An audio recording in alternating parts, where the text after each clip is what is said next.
الرحمن الرحيم. الحمد لله رب العالمين وبه نستعين على أمور الدنيا والدين وصلى الله على سيدنا ونبينا محمد مدحوينها جمهورية سوماليلاند iyo golaha xukuumaddiisa xubnaha kale ee dawladda iyo dhammaan inta hay'adaha kala duwan ka socota xisbiyada qaranka oo kulmiye iyo wadan iyo ay ka joogaan ucud gudoomiyaha iyo Axmed Cabdi Dheere ardayda iyo macallimiinta iyo maamulka jaamacadda Hargeysa iyo dhammaan marti sharafka oo dhan ay ku jiraan marti sharafka jaanibka ayna la jooga waxaan ku salaamaya dhamaantiin assalaamu calaykum waraxmatullaahi wabarakaatuh salaan kadib waxaan aad ugu hambalyeynaya ugu horeyn oo farxadda la qaybsanaya dhalinyarada qalin jabisay macallimiintii ku soo tacabtay iyo maamulkii isku hawlay ee waqtiga dheer geliyay ee maanta guushan ka taagan soo gaadhay aad baa u mahadsantihiin waa idin hambalyeynaynaa farxaddiinana waanu ku faraxsanahay taa mid la mid ah waxaan iyagana runtii hambalyas u diraya waalidiintii u soo dhabar adeegtay iyo cid kastoo ka kaalmaysay ardaydaas markay wax baranayeen oo sugaysay tacabkooda ayaan aad iyagana u bogaadinaya waxaan doonayaa runtii marka intaa ka gudbo inaan munaasabadan darteed madaxweynaha u soo jeediyo maamulka jaamacadda oo horteed aynu ka maqli jiray khilaaf in badan hareeyay oo soo noqnoqday laakiinse 5 sano u dambeeyay aad mooday inay horumar ka sameeyeen oo ay muuqato inay soo saareen nambarkii ugu badnaa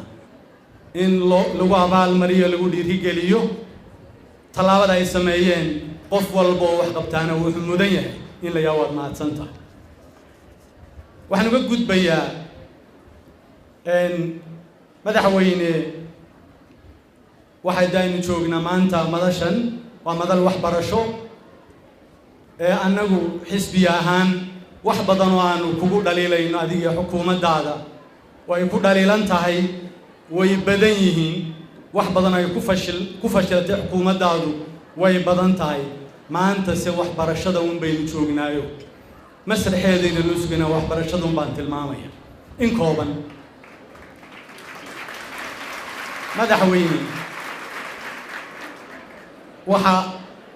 dadka reer Soomaaliland waxbarta sidaad ka warhayso ee ku qoran riboodada ay soo saarto wasaaraddu maaha waxa meel kale ka keenay education sector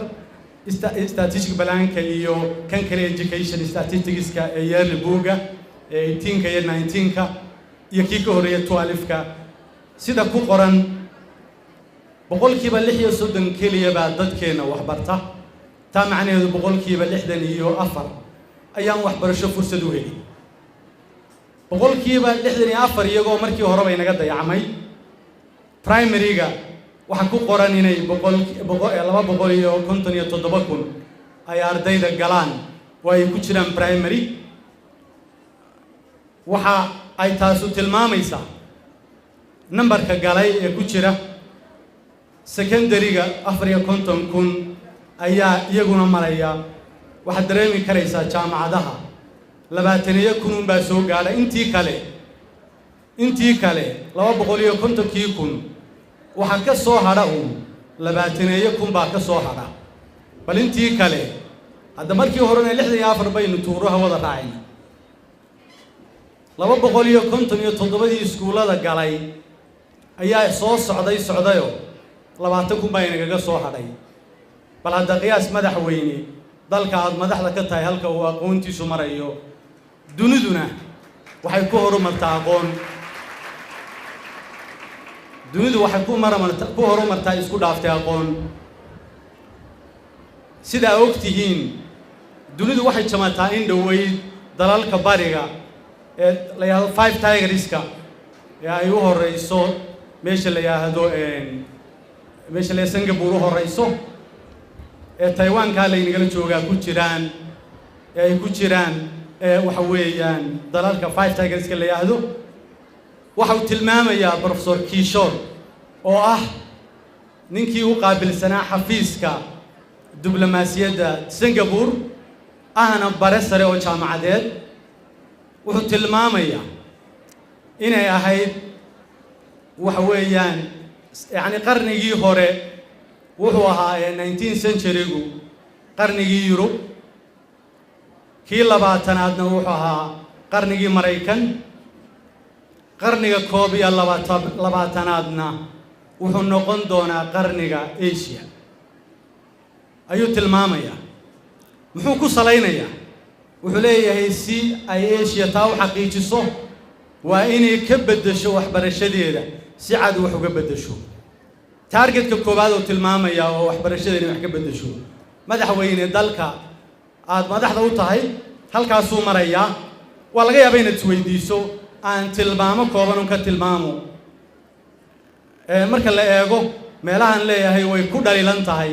todobada bartilmaameed ku qoran wasaaraddu qorshahay samaysay 5 years plan-ka ay ugu tala gashay ama siyaasadda iyo policy-ga wasaaraddu samaysay waxa muuqatay inaanay weli ku guuleysan riboodadooda aanay ku caddahay ma waxaan anigu samaysanayo madaxweyne adiguna malaha de weli waa ismacaashiinaysaa sanadkii afraad ba annagu waanu ku tirinaynaayo saacaddu way tigleedo sanadkii afraad 40 habeen baa ka xiga sanadkii afraad ayaad bilaabaysaa 40 habeen baa ka xiga waanu ku dul taaganay waanu ku tirinaynaa manhajku ma habaysna oo ma midaysna ee manhajyo kala duwan oo dawlado kala duwan leeyihiin ayaa inoo manhaja muuqaalka ardayda bal adigu suuqa eeg muuqaalka ardayda uniform ko kaliya xataa kama inaan midayn mid waliba wuxuu doonaba u xidhay mid waliba midabku doono u xidhay kama midaysna saacadaha iyo luqadaha wax loogu dhigayo kama midaysna dhaqaalaha inaga baxa waxbarashada 16 milyan waxa bixiya ajaanaba inaga bixiya budgetkeena marka loo eego weli maynaan gaadhin oo aad weliba ku darteen qorshihii kulmiye ee aad kursiga ku timi aad ku darteen inaad cover garaynaysaan oo dhammaystiraysaan dhaqaalihii hadda qabso anagu gaadh baanu ka haynaayo maad gaadhin lagama hayo waayahay waxbarashada gaarka loo leeyahay waxay aad uga cawdeen cadaadis la saaray oo ay ula soo baxday maaha waxaan anagu sheegayno waa waxa saxaafadda iyo suuqa u soo baxay ee laga reebo ardayga muwaadinka ee wax bartay lacagtiisa wax ku bartay in la yaado waxa laga reebayo scholarship-ka ama ay cabatin soo gaarsiiyaan 100,000 gacanta ku haysa oo institutions inay soo gaarsiiyaan cabatin saxaafadda soo gaarsiiyaan iyo suuqa madaxweyne waxa idin qoraa inaad tababarka macallimiinta ayay ka mid ahayd meelaha xoogga saaraysay oo xaqiiq ahaanna loo baahan yahay hadda bal dib u eeg 12kii boqolkiiba 8 baan 12 baan tababaray boqolkiiba 8 baan tababar qaatay oo tababarka galay halka iminka riboodkaas uu sheegayo in boqolkiiba 50 ay tababaran yihiin primary-ga secondary oo boqolkiiba 50 aanay tababaray macallimiintii secondary-gana boqolkiiba 60 ay tababaray boqolkiiba 40 aanay tababaray halkii aad tiri horaan u dhigaya waxa la sugayay inaad 12 ka dhamaystirtee dib bay uga dhacday bal hada madaxweyne isku noqda adiga jeebkaaga madaxweyne jaamacadaha xadaafka ee soddoniyada maraya waad garan karaysaa 2010 markaynu imanaynay amba aynu isku xisbiga ahayn waxaynu ku baanaynay waxaanu samayn doonaa higher education commission xakameeya markaana tobanba may gaadhay tobaneeyay ahaayeen maanta 30 bay marayaan 27 midkood bay marayaan bal qabso higher education commission-kii waynu magacawno adna waad ku celisayo waanay jiraan shaqadiina inoo qabsoomin bal hadda iyadana qabso shaqadiina inoo qabsoomin yagiina way jiraan madaxweyne runtii yani waxaan doonayaa inaan soo ururiyo waxaan jecelahay wax laga yaabo inaad istiraahdo talow meelaha kursi sheegaye aan ku fashilanteen waa xaggee waxbarashadaba markan soo koobo talow waa xaggee madaxweyne wadada Ceerigaabo waxay mashruuc Soomaaliland ay qabsato kii ugu ballaadhnaa buu ahaa sanadkan awalkiisii baan anigu gaarigayga ku soo mitiriyay waxa laga yaabaa in lagu sheego ama number isaad dhageysato waxay noo qorshaysnaa inuu dhamaado 2016 ayay ahayd inuu dhamaado 96 kilomitir baan markaa dhamaystiray oo ah 1/3 marka laba meelood loo dhigo iyadoo waliba ay soo gaadhay inay intii aynu sameynay maintenance-ki bilaabayso u baahan tahay in dib loo maintain gareeyo waxay joogtaa hadda oo ayaamihan ka soo maqnaa aan weydiiyay wiigan tacab badan baa iga galo maalin walba waan wareystaa wiigan waxay joogtaa fadhigaab oo aan filayay inay ilaa 70 iyo dhowr kilomitir ay tahay 80 wax ku dhow oo halkii ay ka soo dhaqaaqday 10 ku darso waanigi dee ku yiri bal hada u qaybiyo laba sano baa ku haro labada sano waynu tartamaynaayo doorashadii iyo hawsheedii ayaynu degelaynaa waynagan maalin walba taagan waan soo ururinaya hadda taan fogay wadadan aad baantii dhawata furtay 12 kilomitir baa 3 sano ku dhamaysay waa wadadii waliba inaan inagu lacagta bixinayn aynu bixinaynay ay bixinayeen imaaraadku ama berber corridor wixii la oran jiray 12 kilomitir waliba inaynu samaysan kari weyna ama waxay naga xumaadaan mushkilad ba male farsamo xumada xilligaana aan anigu ka diga ka hadlay imankana aan arkay inaanay sax ahayn waxa la qaaday in 60 kilomitir ama 70 kilomitir gaadha ayaa wadadii la qaaday oo laga dhigay garoon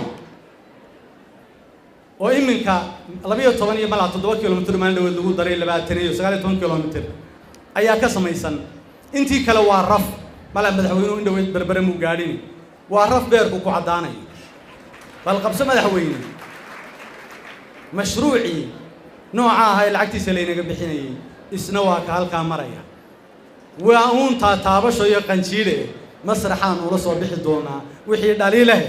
waxaan doonayaa in madaxweyne aragtiisa ku soo jeediyo aad baa u mahadsantihiin dardaaranka dhalinyarada qalin jabisaan leeyahay waxa weeye waxa ka soo baxdeen caqabadii waxbarasho waa warwareyseen maalinta bilowdeen maantana waxa ku warwarsantiin shaqadii ay gali lahaydeen ha warwarina yana waa heli doontaan aad iyo aad baa u mahadsantihiin salaamu calaykum wa rahmatullahi wa barakaatuh